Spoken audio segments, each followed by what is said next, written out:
சிறுமிக்கு பாலியல் ரீதியான தொல்லைகள் கொடுத்து வந்ததாக கூறப்படுகிறது.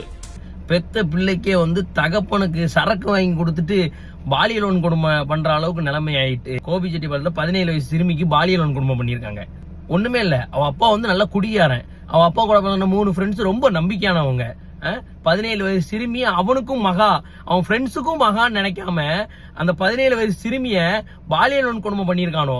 அந்த 17 வயசு சிறுமி அவ அப்பாட போய் சொல்லியிருக்கு, உன் ஃப்ரெண்ட்ஸ் இப்படி பண்ணுதாங்க, என்னைய பாலியல் கொடுமை. அவ அப்பா உடனே அவன் பிள்ளைய அடிச்சிருக்கான். அவன் தான் பெத்தானா? தெரிவித்த பிறகும் கூட சிறுமியையே தாக்கியதாக மனசாட்சி இல்ல. அப்படித்தானே? உங்களுக்கு எல்லாம் அப்படி கேட்கணும், எங்கேயாவது போக வேண்டியதான் இல்ல. அந்த சிறுமி வீட்டை விட்டு வெளியே போட்டிருக்கான் அப்பன்.